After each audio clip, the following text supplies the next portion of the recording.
폐교가 살기 위해서는 도시개발이나 주택 재건축이나 재개발이 이루어지지 않으면 점점점 그 지역은 소멸이 되더라고요. 폐교가 되어야만 하는 지역이 또 발생할 수밖에 없을 것 같아요.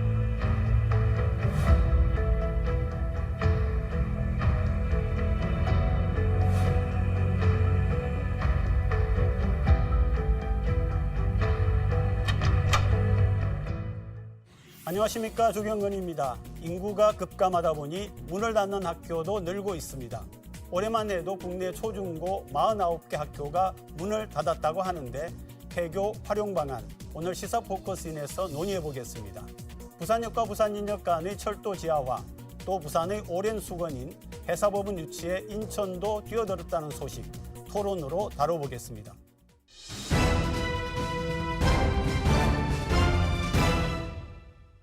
심층토론, 오늘은 심각한 폐교 문제 살펴봅니다. 김창석 부산시의회 의원 나오셨습니다. 네, 안녕하십니까. 안녕하십니까. 양재호 동아대학교 경영학과 교수 나오셨습니다. 네, 안녕하십니까.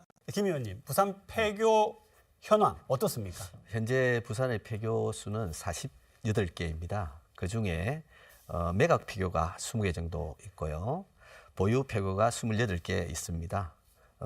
보유 폐교 중에서 자체 활용하고 있는 폐교가 26개 정도 있고 임대가 1개 있고요. 미활용 폐교가 1개 정도 있습니다. 폐교가 이렇게 증가하는 원인이 뭘까요? 크게 두 가지 관점에서 살펴볼 수가 있습니다. 첫 번째는 출생률이라는 인구 구조가 있고요. 그다음에 도시기능이라는 사회 구조로 살펴볼 수 있겠습니다. 먼저 인구 구조상으로 이야기하면 가장 문제가 학력 인구의 감소입니다. 즉 합계 출산율이라는 걸 살펴볼 때 2017년에 우리나라는 1.05명이었는데 지금 2025년을 기점으로는 0.79명입니다. 즉 한 명을 낳지 않는다라는 상황이거든요. 그래서 인구 자체가 매우 감소되고 있습니다. 어느 정도 이게 심각하게 이루어지고 있느냐라고 하면요.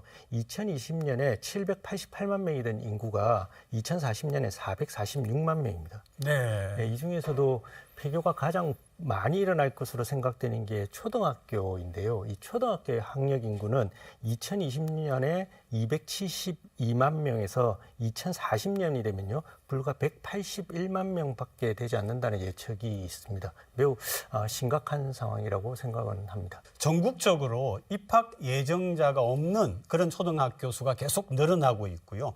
부산만 해도 입학하는 아이의 숫자가 계속 줄어든다고 하는데 김 의원님, 통계로 좀 설명해 주시죠. 예, 최근 3년간 23년, 24년, 25년 추이를 볼 때 입학생이 한 명도 없는 학교가 각각 한 학교씩 발생을 했고요. 그다음에 입학생이 10명 미만인 학교가 전국에 112개 학교인데 부산이 29개로 비율이 상당히 높이 되어 있습니다. 그러면 이제 폐교가 계속 늘어난다는 얘기인데 폐교에 대한 활용 방안 이게 또 있을 거 아닙니까, 그죠? 많은 지자체들이 이 폐교를 활용하기 위해서 주로 매각 혹은 대여 혹은 자체 활용이라는 큰 틀에서 운영을 하고 있는데요. 그 중에서도 매각과 자체 활용이 반반 정도로 이루어지고 있습니다. 만약에 폐교가 활용이 제대로 안 되면은 어떤 문제점이 생길 수 있습니까? 크게 세 가지 정도가 예측이 되는데요. 제일 첫 번째가 교육 시스템의 위기가 옵니다. 학교 수가 줄어들다 보면 결국은 학급 수가 많아지게 되어 있습니다. 그러면 기존의 학교의 교육 시스템을 제대로 적용할 수 없다는 얘기고요.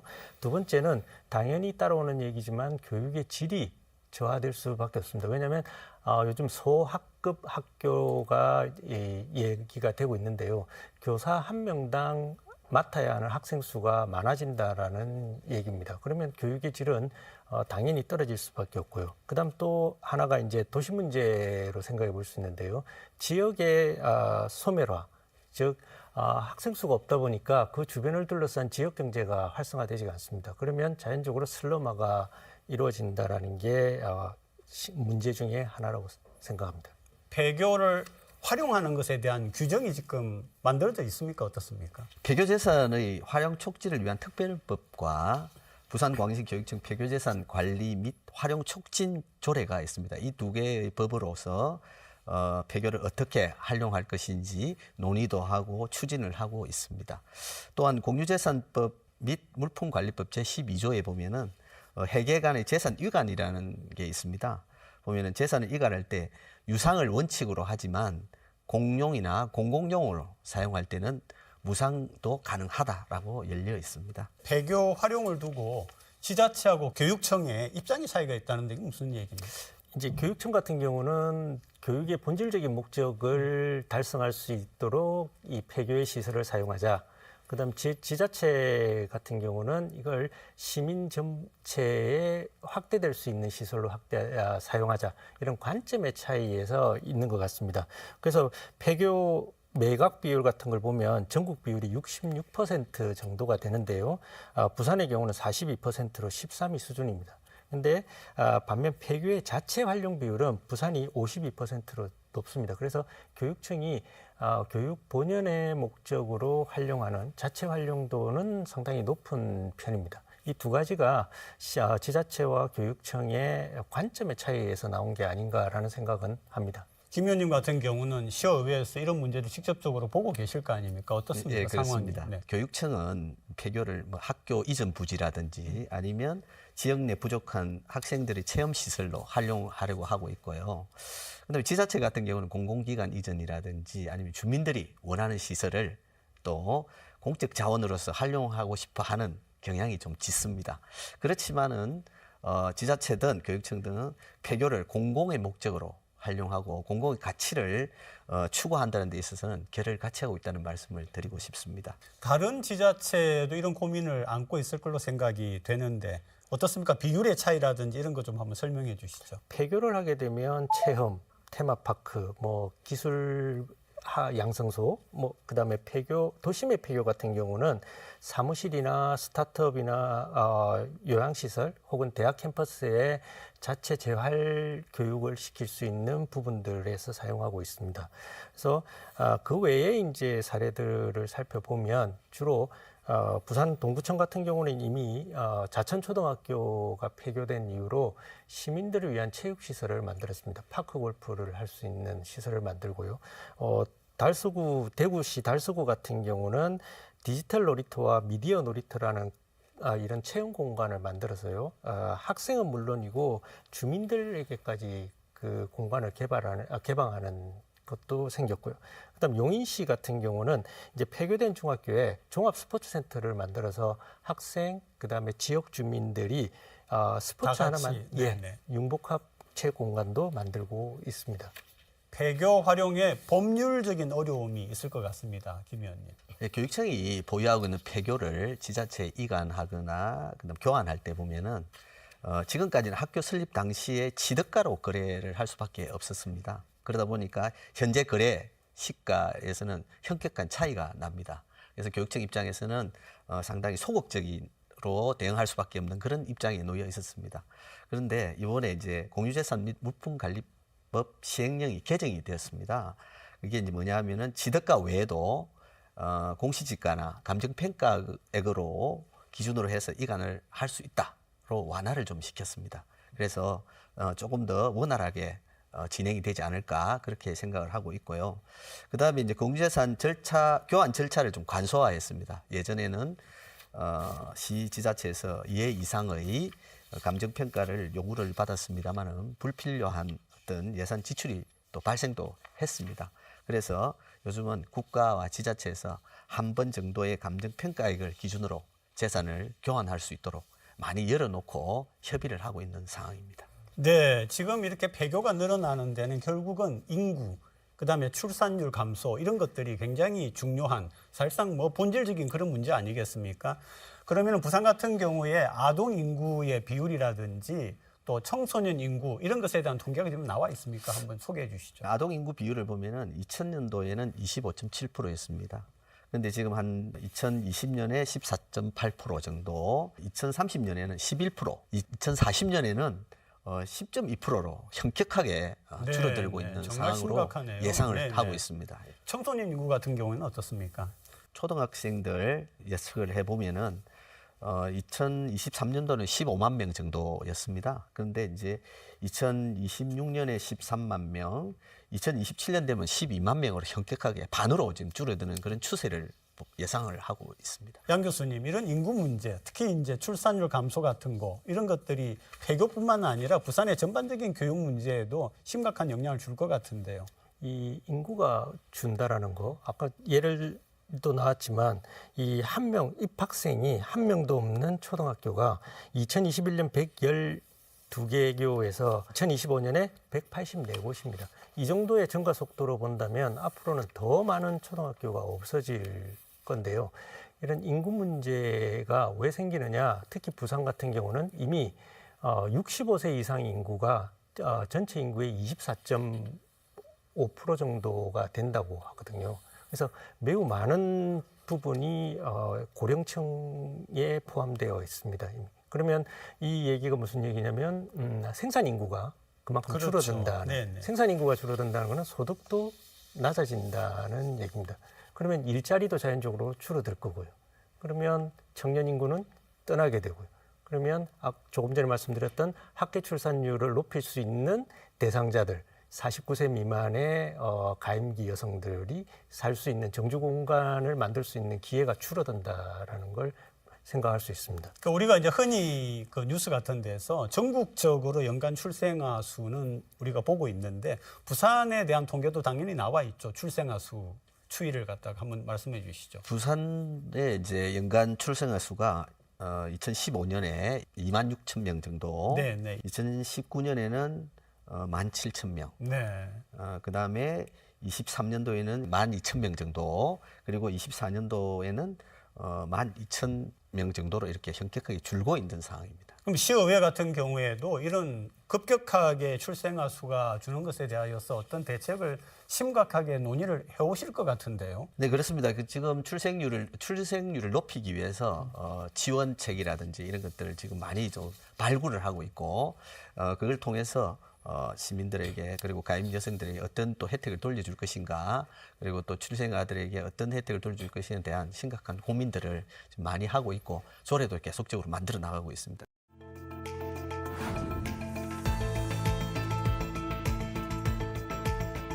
예산의 지원이 시작되고 규제의 완화가 시작된다면 폐교를 보다 실질적이고 효과적으로 사용할 수 있는 길은 충분히 열릴 수 있다고 생각합니다.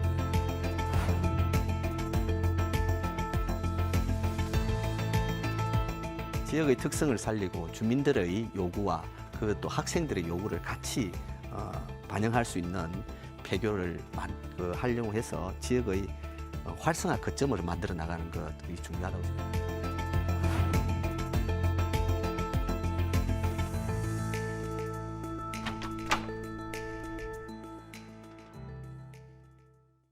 폐교가 제대로 활용돼야 하는데 어떤 방안이 있을까요? 폐교가 왜 생기느냐는 인구 구조와 도시 문제, 사회 구조로 말씀드렸는데요. 도시 기능을 회복을 시키는 게 가장 중요하다고 도시 기능의 생각합니다. 회복이 필요하다. 예. 네. 그래서 좀 나눠서 생각해 봐야 되는데요. 시골, 그러니까 지방 같은 경우에 폐교가 생겼을 때와 부산 같은 도심, 이런 꽤 규모가 큰 도심에서의 폐교가 생기는 건 나눠서 생각해야 된다고 생각합니다. 그래서 지방 같은 경우는 인구의 유입이냐 유출의 억제라는 걸 생각했을 때 유입이라는 걸 많이 생각을 해야 하는데 지금 대부분의 지자체들은 체험, 그러니까 단발성입니다. 와서 1박 2일. 이런 것보다는 3개월, 6개월, 1년 내가 살 수 있는 공간을 만들 수 있는 평생을 살지는 않더라도 제법 긴 기간을 살 수 있는 공간을 만들어줘야 한다라는 게 시골, 지방에서의 폐교 활용의 문제입니다. 한 가지 예를 들어드리면요, 일본 경우에는 홋카이도에 아사히카와라는 군읍 정도의 곳이 있습니다. 전체 인구 8,600명 정도인데요. 8,000명 단위예요? 예. 네. 그런데 여기가 누구나 가서 살고 싶어하는 곳이 되었습니다. 여기는 체험 공간 하나만 있는 게 아니라 애를 잘 키울 수 있고요. 생활의 안전이 보장되고 자기의 어느 정도의 소득이 생길 수 있는 일이 생기고요. 문화 공간을 같이 만들어줄 수 있고 이런 복합적인 생각을 가지고 오래 살지 않아도 되니까 1년, 3개월, 6개월 이런 단위로 사람들을 유입을 시킨다라는 목적에서 굉장히 좋은 컨셉으로 인해 발달된 도시라고 생각합니다. 폐교가 제대로 활용돼야 된다. 우리 김 의원님 생각은 어떤 방안이 있습니까? 배교를 제대로 활용한다는 것은 사실 상당히 힘든 부분입니다. 왜냐하면 거기에 어떤 이해관계가 상당히 첨예하게 또 대립될 수도 있고, 그래서 이제 지역의 특성이라든지 주민의 수요, 경제성을 고려해서 지역 맞춤형 전략이 필요하다라고 그렇게 생각을 하고 있습니다. 지역의 특성을 살리고 주민들의 요구와 그 또 학생들의 요구를 같이 반영할 수 있는 배교를 활용해서 지역의 활성화 거점으로 만들어 나가는 것이 중요하다고 생각하는데요. 좋은 예로 이번에 이제 부산시 북구 덕천 여자 중학교 같은 경우에는 어떻게 활용했냐면은 교사동 같은 경우는 부산 소프트웨어 AI 교육 거점 센터로 또 리모델링을 했습니다. 그리고 강당동 같은 경우는 덕천 도서관으로 건립해서 학생, 학부모, 주민들이 와서 디지털 역량 강화도 할 수 있고, 그 다음에 조용하게 도서관에서도 즐길 수 있고 주민의 또 커뮤니티도 같이 할 수 있는 그런 공간으로 재탄생을 시켰습니다. 그래서 지역 주민들, 그다음에 학생들, 학부모, 교직원들이 같이 즐길 수 있는 그런 지역의 거점으로 잘 활용되고 있다는 말씀을 드립니다. 사실은 그 도시와 시골 지역, 그다음에 도시에서도 중심 지역과 하고 외곽지 같은 경우에는 활용 방안이 달라질 것 같은데 두 분 혹시 거기에 대해서 뭐 좀 생각하시는 게 있습니까? 부산 같은 경우는 폐교를 활용하는 데 있어서는 교육청은 교육 목적, 지자체는 시민의 복지 혹은 생활에 대해서 관계가 있는데요. 저는 제 전공을 마케팅이니까 마케팅적 관점에서 생각을 한다면 부산 같은 경우는 유입을 시킬 수 있는 유인이 있어야 한다고 생각합니다. 그래서 부산 근교에 있는 폐교들은 예를 들어서 오후 3시부터 학생들이 방과 후에 저녁 8시까지면 여기서 모든 활동이 다 이루어질 수 있도록, 그리고 나머지 폐교의 부분들은 시니어들이 같이 할 수 있도록. 그럼 여기에 드는 비용은 어떻게 해야 되느냐? 사회적 합의에 의해서 많은 기업들이 ESG로 지금 좋은 일들을 많이 하려고 합니다. 그래서 그 S에 대한 부분, 사회적 책임 활동에 대한 부분들로 가지고 폐교에 대한 투자, 그리고 하나의 예를 들면 대한체육진흥공단 같은 경우는요, 매번 학교에 대해서 VR 체육 시설이라든지 이런 걸 지원하고 있습니다. 그리고 진흥공단 같은 경우는 지방 도시를 살리기 위해서는 유도나 이런 씨름, 레슬링 같은 이런 시설들을 체육 대회를 열어서 외지에서 바깥 곳에서 지방으로 2,000명 정도의 인원이 3개월에 한 번씩 들어올 수 있도록 유입을 할 수 있도록 프로그램을 만들어서 이렇게 순환을 시킵니다. 그런 건 매우 좋은 사례라고 볼 수 있습니다. 저희 또 부산 또 폐교를 가장 또 잘 활용하고 있는 또 지자체 중에 한데요. 예를 들면 수학문학관 같은 경우는 전국에서 그런 수학문학관이 없습니다. 그 폐교를 활용해서 또 많은 학생들이 가서 수학을 재미있게 체험하고 연구하고 또 수학의 흥미를 또 이끌어내는 그런 기관으로 지금 활용이 되고 있고, 그다음에 이제 뭐 디지털 또 체험을 할 수 있는 과학체험관이라든지 이런 것들이 좀 활용을 좀 많이 하고 있습니다. 그리고 또 뭐 농촌 지역이라든지 또 약간의 외곽은 또 우리가 늘봄이 지금 부산에서 세계 하두인데 거기에 이제 늘봄 전용 학교를 또 만들어서 부모님들이 8시까지, 9시까지 학생들을 맡기고 생활할 수 있도록 그렇게 하고 있고, 또 학생들이 항상 늘 봄처럼 거기서 따뜻하게 교육받고 또 공부할 수 있도록, 그리고 또 보육을 할 수 있도록 그렇게 만들어 나가고 있습니다. 폐교를 활용하는 조례 같은 어떤 법적인 보완책이 필요할 것 같은데요. 예, 작년 6월에 저희 의회에서 부산광역시 교육청 폐교재산 관리 및 활용 촉진 조례를 개정을 했습니다. 그 개정한 내용이 뭐냐면은 지방자치단체 및 지역 주민들이 실질적으로 의견을 수렴할 수 있는 법적 근거를 마련했고요. 폐교 활용 계획을 수립할 시에는 지자체나 지역의 주민들을 위원으로 하는 실무위원회를 운영할 수 있도록 그렇게 했습니다. 그 다음에 폐교재산 활용위원회라는 게 있어가지고 폐교를 관리, 활용하는 데 있어서 자문 역할을 하고 있습니다. 이것들이 곧 실질적으로 지역에서 뭘 원하고 있는지, 어떤 또 시설을 원하고 있는지에 대해서 그 폐교를 활용 계획을 세우는 데 있어서 큰 도움을 주고 있다는 말씀을 드리고 싶습니다. 네, 중앙정부 차원에서도 폐교 활용 지원 방안 이런 것들을 마련하고 있을 것 같은데 그런 게 있습니까? 일단 전국 지자체와 공유를 하고 있습니다. 그래서 저 같은 경우도 어제 그 교육청에 접속을 하면 전국의 폐교 자산이 얼마가 되고 네. 어떻게 활용이 되고 그다음 어떤 방향으로 활용을 하려고 한다는 걸 다 알 수가 있습니다. 그래서 정보 공유라는 게 매우 중요하다고 생각이 드는데요. 그렇게 되면 조금 전에 의원님 말씀대로 규제 등이 해결이 된다면 일반 기업들 혹은 지자체의 주민의 협의회에서도 우리 저 폐교를 활용하고 싶어라고 저 정부나 지자체의 교육청에다가 의뢰를 하면 신청을 하면 얼마든지 거기에 맞는 니즈에 맞춰서 폐교를 활용할 수 있는 방안이 생긴다고 봅니다. 그래서 정부는 거기에 대해서 충분히 지금 지원을 하려고 한다고 얘기를 하고 있습니다. 네, 부산시에서도 방안을 제시한 걸로 알고 있습니다. 내용을 좀 소개해 주시죠. 지금 현재로서는 사실은 영리를 목적으로 하는 데는 저희들이 폐교를 매각하거나 하지는 않습니다. 네, 네. 공공의 이익이라든지 공공용으로 쓸 수 있는 데서만 매각을 하고 이전을 할 수가 있고요.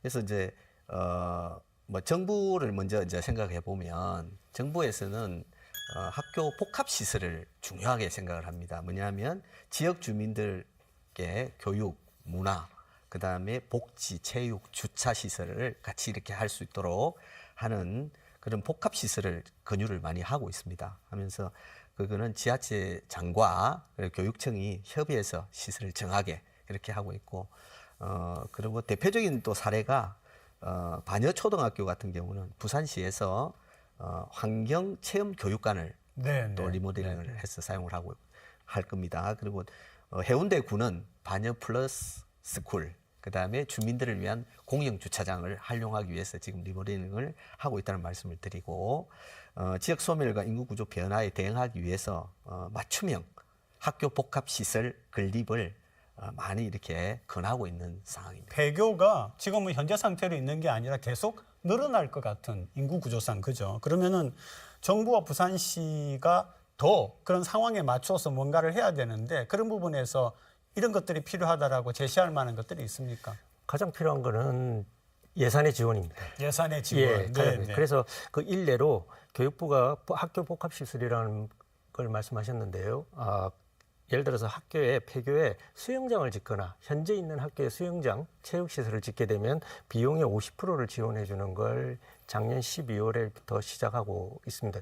이런 예산의 지원이 시작되고 규제의 완화가 시작된다면 폐교를 보다 실질적이고 효과적으로 사용할 수 있는 길은 충분히 열릴 수 있다고 생각을 합니다. 우리 교수님께서 언급했듯이 이 정책적 지원, 그러니까 예산의 지원이 사실은 제일 중요한 부분입니다. 그 외에는 이제 폐교를 활용 방안을 촉진할 수 있는 법안들을 계속적으로 조금 완화시켜주는 부분들이 사실은 필요할 것이고, 그리고 이제 25년도에 출생률이 얼마다 하면은 7년 후, 8년 후에 학교가 어떻게 될 것인가는 이미 예측이 됩니다. 네, 네. 그렇기 때문에 중장기적인 마스터 플랜을 마련을 해야 되고, 또 그것을 통해서 이 원도심 지역이 앞으로 재개발될 것인가 또 아니면 재건축될 것인가도 다 따져봐야 됩니다. 그래서 학교가 지금 현재로는 필요 없지만 나중에 또 필요할 수도 있다. 이런 부분들을 중장기적으로 준비할 수 있도록 마스터 플랜이 필요하다라는 말씀을 드리고, 그리고 폐교 활용에 있어서는 무엇보다도 지역 주민들의 어떤 의견들 이런 것들이 반영이 돼야 된다는 것, 이런 것들이 기관에서 주도적으로 하다 보면은 사실상 실패 할 수 있는 그런 부분들이 사실은 많이 있습니다. 그래서 우리가 도시재생 사업에 있어서도 그런 경험들이 있지 않습니까? 그죠? 그래서 앞으로는 주민들의 의견들을 충분히 반영하고 지역의 학생, 그다음에 학부모, 주민, 관계 기관들의 의견들이 잘 조화롭게 이루어져 가지고 폐교를 잘 활용할 수 있는 그런 방안들이 마련됐으면 좋겠다고 생각합니다. 제 바람은 정부는 많은 예산을 저출생 문제에 비용을 쏟고 있습니다.